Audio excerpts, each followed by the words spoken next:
Drink it in, man. Deep left side carry on. Picks on the block. At the 5. At the 2. At the 1 to the end zone. Touchdown, Detroit Lions. Stafford! Drink it in, man. Get up, Stafford throws. It is end zone. Caught! Oh, baby, what a catch! Kenny Galladay, you're a freak! What a catch! Touchdown, Detroit Lions!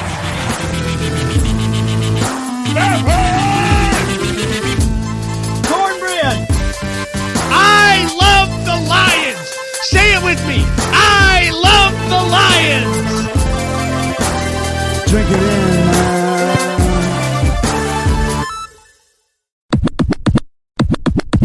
Detroit Koolaid, what is going on, everybody? We are back on a Friday. We had a great show on Wednesday. As I put out online, we talked about what everybody didn't want to talk about. We didn't pull any punches. We brought the heat. We talked about the Calvin debate, and we also talked about two of our star players that are holding out that are not showing up to mandatory camp. And we're happy to be back here talking all things Lions, non-drama filled. Maybe we'll see how Grifka is on this Friday. Grifka, how you doing, buddy? I just want to announce to everybody that was able to listen to the show on Wednesday that I have been in contact with Dr. Trey for a remix. Just to let you know, if you don't know what I'm talking about, make sure you listen to the show. And thank God it's Friday. Oh, man, absolutely. If you did not hear the show, not only was the content good and the arguments were heated, but Grifka drops a gem right towards the end of the show. He did some singing. He brought back a classic old hip-hop, but instead of rapping, he actually ripped the chorus within a Martha Ford voice, which was absolutely off the charts, tremendous. You got to check that out. I'm sure that will be a sound drop at some point once we get all of our equipment up and running as we continue to grow the show. So, Grifka, what the heck's going on with the Lions today, man? We'll see if you can pull out some more classics today on the show. I don't know, maybe some music some point along the line, but we'll have to see what happens. Just first note for you. I mean, obviously, it was nice to see that the Lions did get all the rookie signed. I know we had talked about this before, that we talked maybe any holdouts, anything worried about that. But once again, you were correct. Pat on the back, with the rookie cap the way it is now. That all the rookies are in camp, so they'll be able to make all the off-season training programs. So it's always nice to see that they're in there for all the OTAs and training camps. But you think that's a big part of the team, making sure that they get all the rookies in there to get as much time possible with the team? Are you referencing when I ragged on you back on a previous show where you acted like it was 2007 and like, I don't know, maybe there'll be some holdouts? And I was like, Grifka, nobody holds out. They haven't for like a decade now. Where have you been? Well, Joey Bosa did, but because he was taking a pay cut from Ohio State to go play for the Chargers. So. Classic Grifka example. Brings up one random thing and thinks that's the point that needs to be made. But I'm with you. I mean, it was nice to see. I was kind of surprised that Will Harris there was kind of the last guy to sign. I remember talking with Eric Schlitt saying, like, to me, he's almost like the wild card or the guy that I think can really make a difference in this draft class. So I was glad to hear him sign. And then, of course, soon after he signed, a couple articles popping up on DetroitLions.com about how well he moves and how good he looks out there. So I'm sure that's a coincidence. But glad to have him in. They're ready to rock and roll, and we're going to need him, man. We need impact rookies, healthy rookies, all types of stuff this year for this team. Yeah, definitely. It's just nice to get them all in. That way they're all out there for every ounce of practice they can get with this team that can only help make the team better. So, yep. My next question for you, it's been brought up once again. I saw Roger Goodell brought it up earlier this week about shortening the preseason. I mean, he believes it's not needed, and I'm not quite for sure. I know there's been stumping for 2 games, been stumping for 3 preseason games. But if you were able to shorten the preseason, what would you shorten it to? And then what time would you start preseason then? Because right now it starts at the beginning of August. And if they were shortening it, how many games would you be looking for? And when would you start it if it was under your control to do that?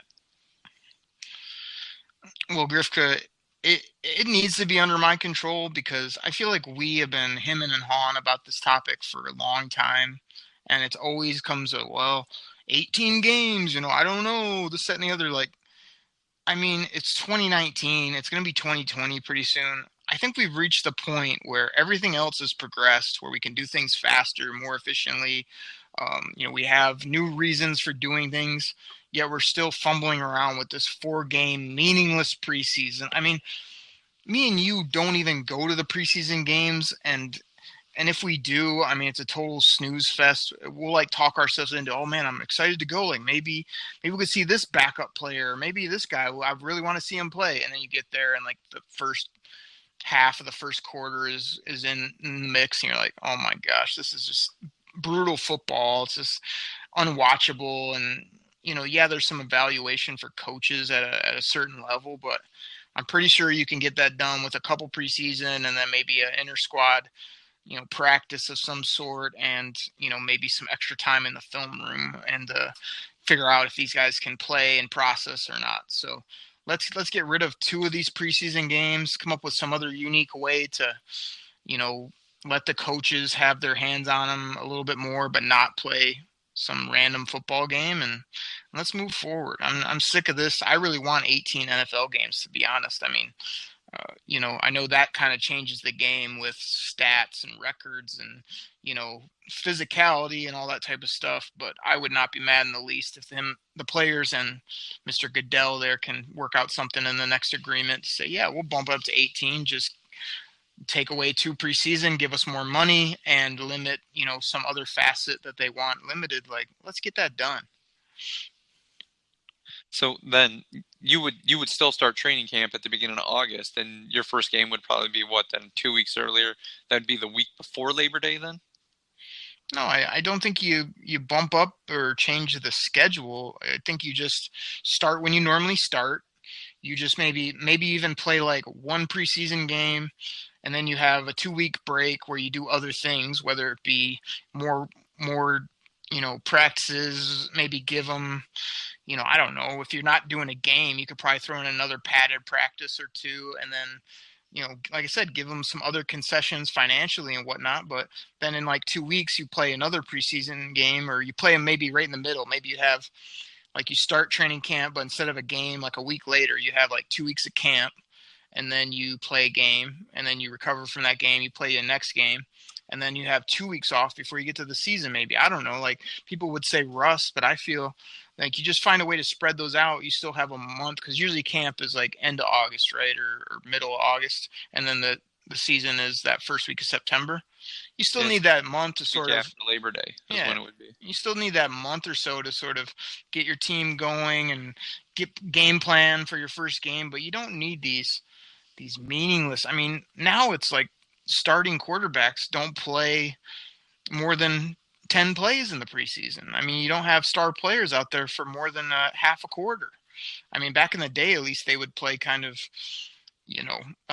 1 quarter and then a half and then 3 quarters. And I feel like that's out the window now. So, yeah, I'm just ready to get rid of this whole system, but still give them time to do whatever you want to do. You want to do more film sessions. You want to go out to movies and do some team building. You want to play tiddlywinks. I don't care what you do, but just get rid of these 2 games that you're charging fans full money for, and give us something else. Like give the guys a break too. I mean, they don't need to be out there, and even the guys that are on the low end of the roster. I mean, you're either good enough to play or you're not after a couple games. I mean, there's very rarely these guys that are really make or breaking it in game 4, regardless of what the NFL or coaches will try to sell you. Well, I know part of it is, well, I mean, I think a couple games would be fine. 1 home, 1 away. And because you always hear those things too. It's just like, yeah, it's just the stadium needs like the preseason as well to make sure everything's functioning and running well. And even like the camera angles and stuff like that. So that's what they use those games for. And it's just like, yeah, okay. I mean, I guess I could understand that if you have like new workers and stuff. But you're right. I think just the 1 game. Because me and you've been to plenty of games, and each year it's like the same people, hawking the peanuts and the beer. So, they're not turning over a whole new crew in there. So, a couple games. I don't know even if, I don't know, like 18 games. That's a lot, even compensation wise, because I'm not looking to get into the specifics of not saying like football players aren't tough or anything like that, but once again, I once heard a statement: you can't sign away your health.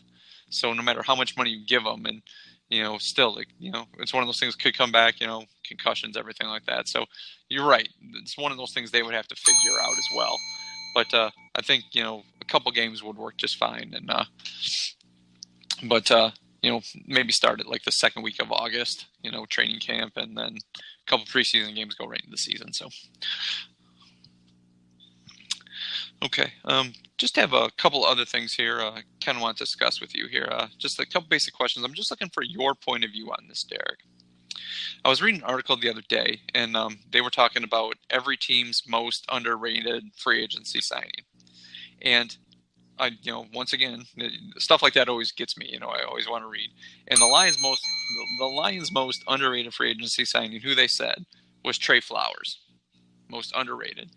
And it just I was reading why, and it started to make me think. I mean, you've said this before, that he was probably the most prolific, defender on the free agency market, in the Lions side. Is Trey Flowers, is he just underrated as a player? Do you feel that way? Or is it just because that, he was part of New England and was part of that cog and he was on the defense, but do you think Trey Flowers is just underrated as a player? Now, I'm not calling him Reggie White or Lawrence Taylor or anything like that, but I think he's underrated as a player. How do you think? Grifka, is this a real article? Yeah. What's this? Is this from the Free Press? This sounds like Free Press, a guy we shall not speak of. No, this isn't Free Press. Okay, it sounds like that kind of content, but here's my take. I don't want to go Grifka and repeat myself to a T, but this one's pretty obvious. I was talking to another buddy the other day, and I was going over the same topic. I was going, I'm so sick of like everybody like just brushing over, or basically not really forgetting. They just don't want to even mention it that, oh, hey, by the way, the Detroit Lions, when you really break it down, they signed the top defensive player, Trey Flowers. I know that's who you asked about, but we signed the top nickel corner. We brought in one of the top slot receivers, for that type of role. All these different holes we filled with good, young, of some established football players, and Trey Flowers at the top of that list. And like I was telling the friend, I was going, okay, he was the best defensive player basically on the board. He's in the prime of his career. He's at a position of need and a premium position. He fits and already knows the scheme perfectly. He's an absolutely incredible character guy off the field. I mean, what am I missing here? People are just brushing over this move. They're thinking, oh, well, okay, they filled in a defensive end and they lost Ziggy. I mean, for all the times I went to bat for Ziggy on this podcast, like Trey Flowers does so much more for this team in regards to setting the edge, being better in run defense, like being healthier, being even more of hustle and explosion after the quarterback. I mean, it's a slam dunk move by the Lions, and people are just missing the boat, or they're taking it for granted until Sundays come and this guy's just wreaking havoc. Yeah, I'm with you on that. I think a lot of people are just looking at it in that he was part of New England, and New England wins no matter what, so he's going to come here and just be another guy. But I think he's underrated in the league as a whole, not just as a free agency signing. I think he is one of the premier defenders of this league. I mean, I don't think he's Khalil Mack, but I mean, he might be like on the tier right below him. I don't believe that he's like one of these guys was like they had to overpay to get this guy here. Like we have spoken in the past, where the Lions in the past had to overpay guys like Dre Bly for them to come here. I don't think they had to do that with him. And I think he is. I think he's one of the premier defenders of this league. And I just think it doesn't get any pub because he did sign with the Lions. Now, if he would have signed with, the Cowboys, or if he would have re-signed with New England, and it would have been all over the place. Great signing, great move.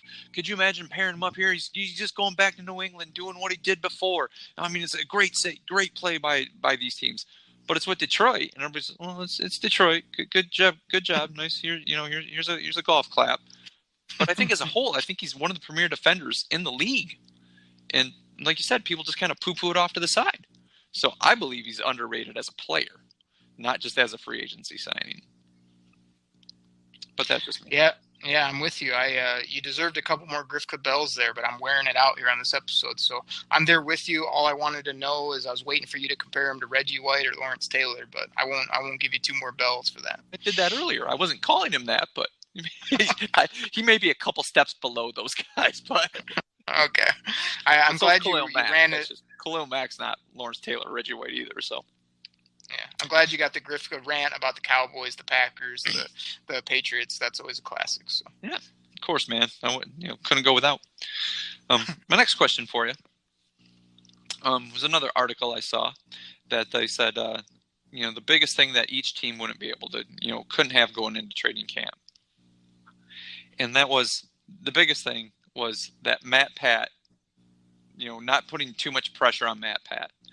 Now, I realize all coaches and GMs, they do this themselves. They want to, they're obviously trying to get to the highest level, win Super Bowls, so they put enormous pressure on themselves. My question for you, from the fans' point of view, how much pressure is on Matt Pat this year? Sometimes, Grifka, I would laugh at your question. I actually was chatting about this too with other Lions fans, and this is something that irks me. I know you get all fired up on this show. About all types of stuff, and you get up in arms. The Lions don't get respect, this, that, and the other. Like, I've been thinking about this season, and I really like the Lions roster. I think it's young. I think it's hungry.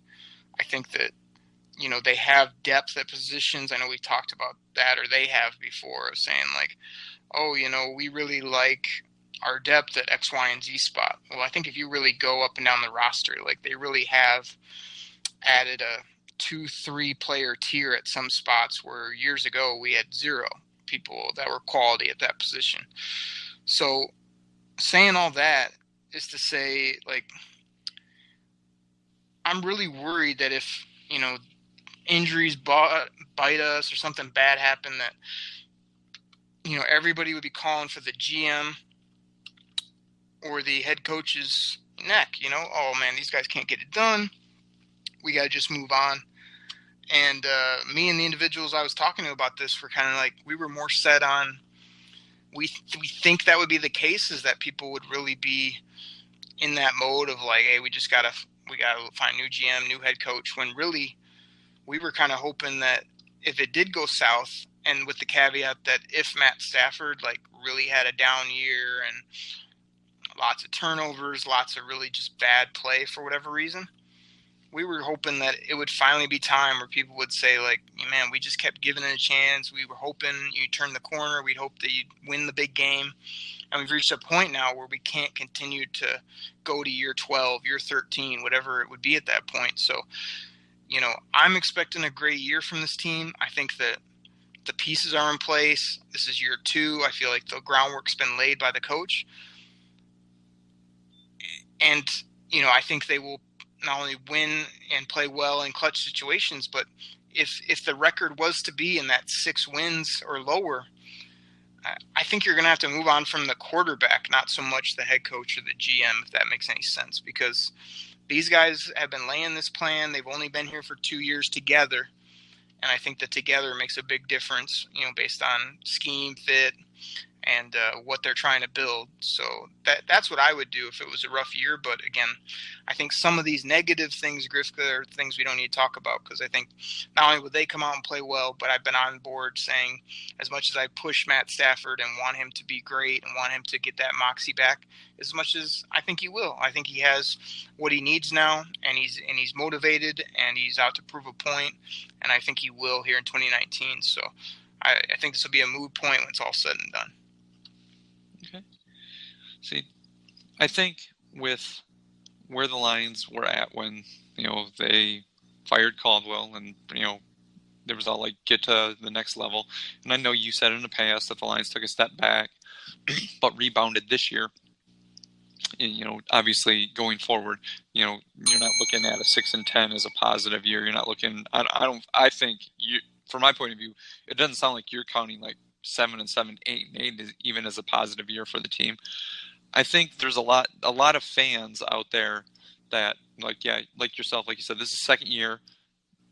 They're putting pressure on him to really make this now. I mean, other than the hungry Lions fans have been, like myself, have been watching it for years, and they're just ready for any type of winner, playing in Ford Field. I think there's a lot of fans out there that want to give him a chance, but they don't want to give him a lot of time. Short rope. I mean, you've heard it. You've heard it from other fans that there's plenty of people already saying he's not the guy. He's not the guy. Look what he did. He's not the guy, and he's been here 1 year. So, but I think there's other fans. I think there's a big group that are just like, you need to do something this year. We're not talking Super Bowl. Yeah, if they win a Super Bowl, awesome, great. But you got to show remarkable improvement. You need to go to the playoffs, and you can't back your way into the playoffs and then go on the road and just get your tail kicked in and say like, hey, look, we made the playoffs. It might be one of those things that you got to do some damage in the playoffs this year. I'm not saying that's going to get him fired, but I think from the fans' point of view, that's what they're going to look for. They're going to look for huge improvement out of this team, and this team really needs to do some damage somewhere. And 8-8 isn't it. That's not it. I believe Matt Pat has a little longer leash than that. If the team was to go 8-8, I believe they'd give him another year. But at that point, fans in the next year, he would be on a major hot seat. But this year, I think that there's a lot of fans that are out there believing that he needs to make the playoffs and do some damage. Or I think the screams for, once again, a new coach are going to get even louder than what they already are. But that's just my point of view. Well, real quick, I gotta come back to this because I want to say two things. One, I love off-season Grifka, where there's no game that happened a few days ago that you're just like hate the team or you're like so negative, where here it's all roses and you're just feeling good about everything. Because if my memory, is right, I remember you like in about week 4 or even after the preseason, like going on and complaining about like, oh man, this guy, like, I don't know about this coach. He might not get it. He's doing all this stuff and the players aren't happy. And you just, once he wasn't winning in those first 3 games or so, you were upset. And then of course they make the Golden Tate trade. Oh, they quit on the season. This team sucks. You were all in that mode where now you flip the script. So one, I love that. The other thing I want to pin you down on is, so if, as you phrased it, if they had a bad year, would you get rid of Matt Pat? I want to know from you, if they were to have 6 wins or less and the quarterback plays bad, are you moving on from number 9, or are you kind of saying, oh, well, we put a few more pieces and get it together, bring him back, he's under contract? Like, where are you right now on that? The way they've paid Stafford, it's got to be one of those things where if they were to go 5-11, 6-10, and Stafford looks utterly terrible, still they're almost kind of hamstring with the guy. And it's like, I guess it depends on the in-game moves, because I know there's points where we look at it and say like, call a timeout, nothing happens, or it seems like they just burn time at the end of the first half and just let it go. And it's like, gosh, you guys could put points on the board, stuff like that, where I guess I would have to see that, how it would affect everything. But if Stafford had a bad year, I still don't think they can move on from him.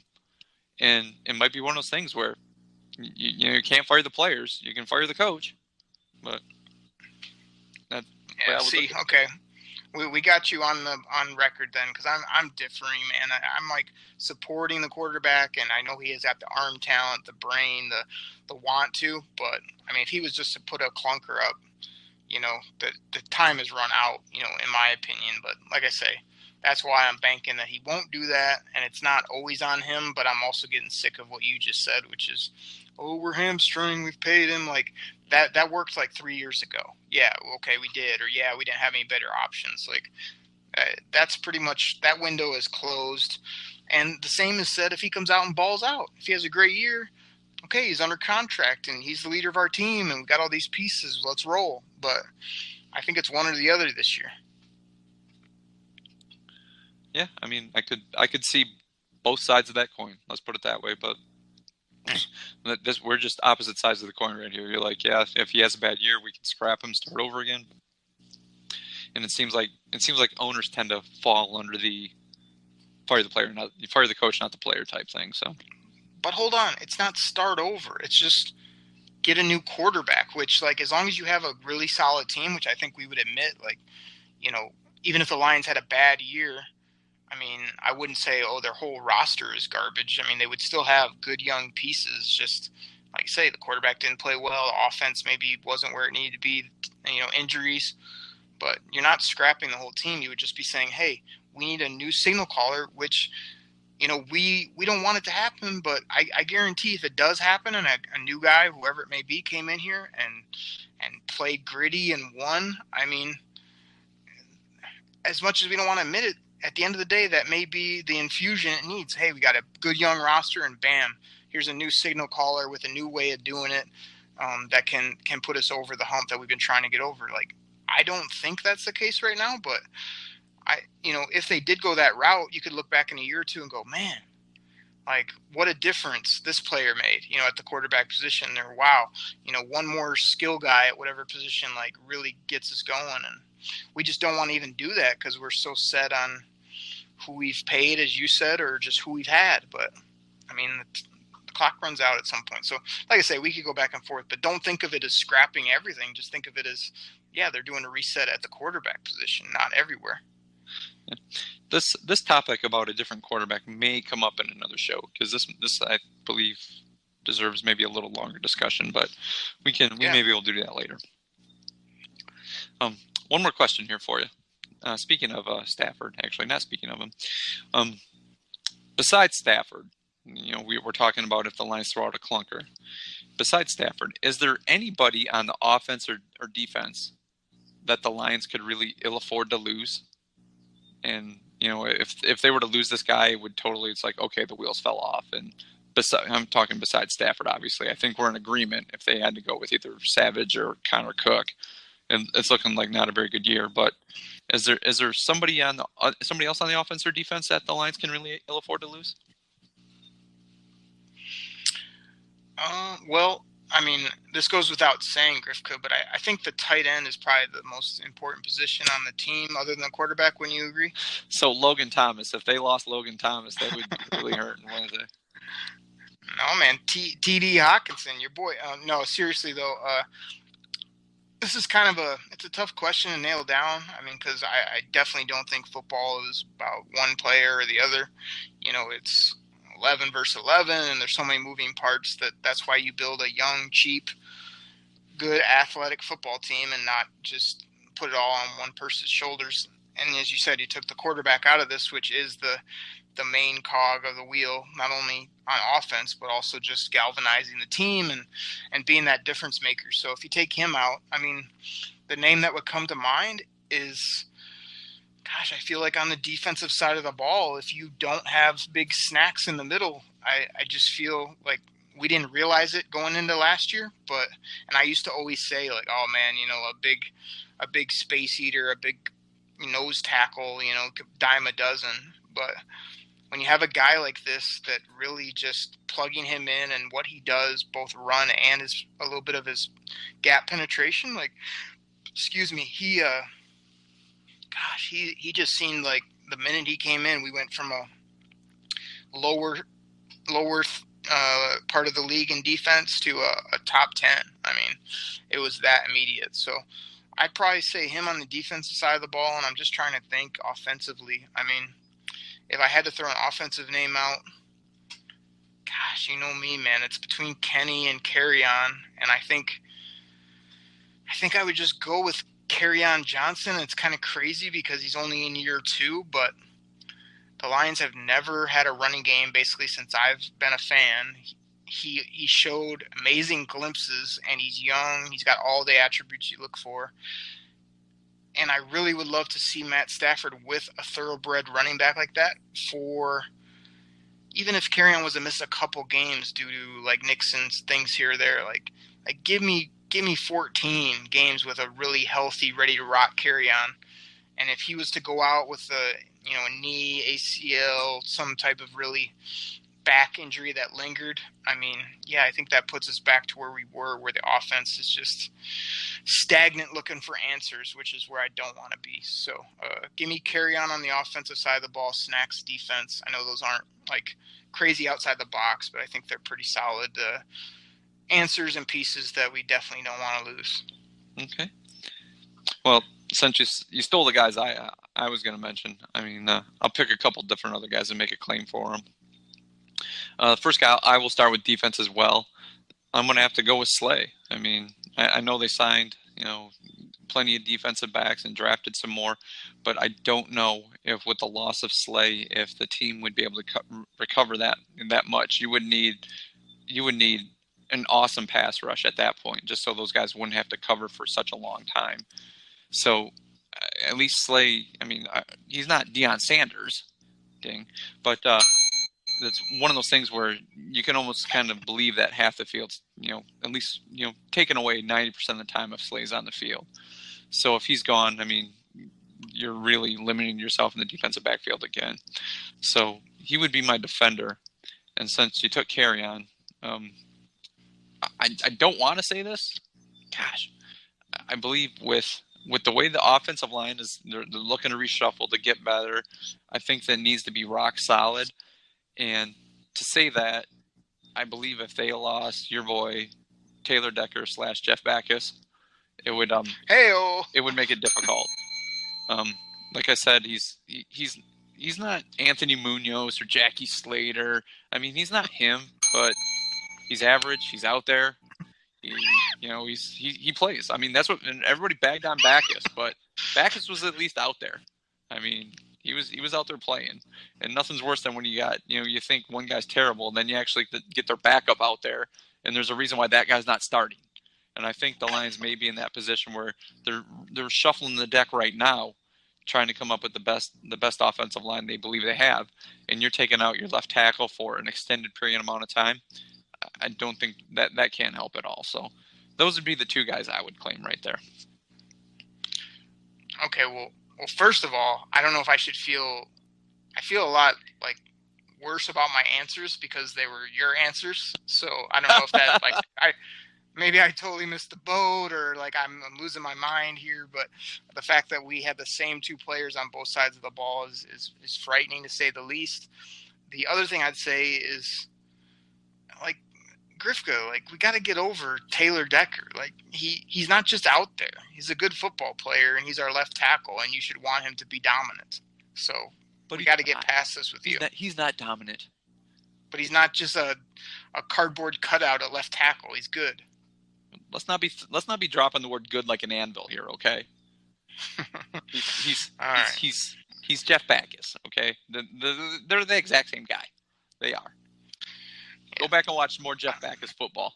I mean, I realize you're becoming a Lions fan right when he started coming in. So I think if you were to go back now and compare their tapes and what they do and what they're good at and, what they, things that, that people rag on Jeff Backus for, Taylor Decker does the same thing.